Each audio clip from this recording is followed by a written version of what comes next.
Didn't you see when Peter went to Dorcas? When they told her about Dorcas, that Dorcas is dead and all that, he went there. Put everybody out. He did what Jesus did. Knelt down and prayed. He prayed to the point where, and I'll share this quickly, something happened on the inside of him. And once it happened, he knew he had gotten it. He stayed in prayer until he got it inside. When you say push, which is pray until something happens, it's not pray until something happens outside. It is pray until something happens inside. That's you tarry in the presence of God until you know that it has been what? Deposited. When he saw that, he turned to her. If he left after praying, nothing will have happened. Do you get what I was saying there? He turned to her and said, Tabitha, I say unto you, arise. So there's God transferring what he has given into your heart. When he transfers that, you as a person, you know, it is clear as the noonday, right? And then you now try, Kenneth Hagin of blessed memory said this.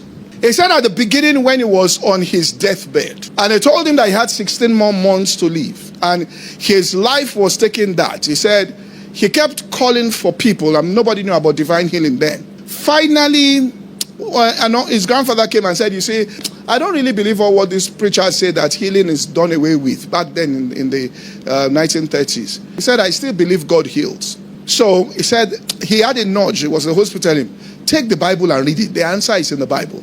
So he said he took the Bible, started reading. After some time, he said he believed on the inside of him that God had healed him. He believed it. Now, I'm saying this because some of you have stayed in prayer and gotten things, but you have not said those things you got.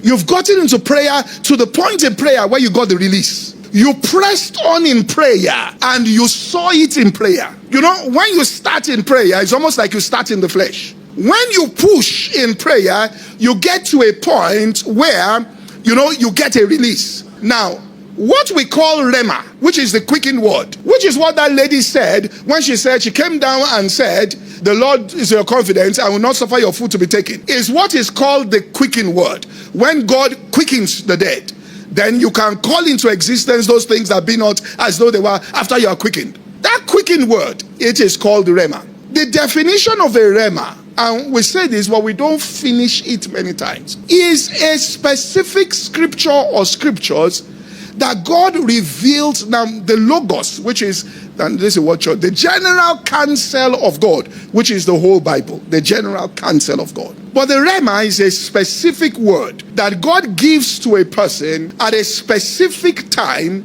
right, that fits that situation perfectly.